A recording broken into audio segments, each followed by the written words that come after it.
നമ്മളിപ്പോൾ മേഘാലയയിലെ വില്ലേജിൽ നിന്ന് ഇങ്ങനെ താഴെ ഷില്ലോങ്ങിലേക്ക് ഇറങ്ങിക്കൊണ്ടിരിക്കുകയാണ്. ട്രക്കിൽ കുറച്ച് അവിടെ എത്തിക്കഴിഞ്ഞാൽ നമുക്ക് ട്രക്കിൽ പോകണം. ഞാനിപ്പോൾ ഇവിടെ ഒരു മരത്തിൻ്റെ മില്ലിലാട്ടോ. എന്ന് വെച്ചാൽ ലക്കടി കുറഞ്ഞ് ഇവിടെ ഒരുമിച്ച് കൂട്ടിയിരിക്കുകയാണ്. ഇവിടെ മരമല്ലേ അത്ര എക്സ്പെൻസീവ് ഒന്നുമല്ല. ഞാൻ നിങ്ങൾക്ക് കാണിച്ചു തരാം. ഒരു മരത്തിൻ്റെ ഒരു പീസിനൊക്കെ ആകെ 130 ഉള്ളൂ കേട്ടോ.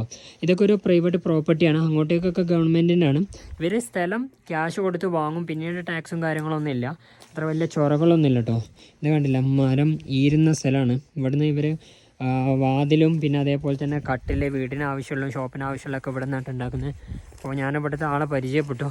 ബയ്യൻ ഓരോരോ സ്ഥലത്തേക്ക് കൊണ്ടുപോകും കേട്ടോ. അല്ല, ബയ്യ ആ ഒരു വീട്ടിലാണ് നിൽക്കുന്നത്. ഈ ഒരു ബൗണ്ടറി തിരിച്ചാണ്ടില്ല, മരം കൊണ്ടാണ്. പിന്നെ ഇവിടെ കണ്ടില്ലേ, പന്നീനെ വളർത്തുന്നുണ്ട് കേട്ടോ എല്ലാ വീടുകളിലും. പിന്നെ അതേപോലെ തന്നെ ഷോപ്പിൻ്റെ അടുത്തൊക്കെ ആയിട്ട് ഇതാ ഇങ്ങനത്തെ ഒരു സെറ്റപ്പ് ഉണ്ട് കേട്ടോ. അത് കണ്ടില്ല, ഇതാണ് ഇവിടുത്തെ ഒരു കാഴ്ച. ഓ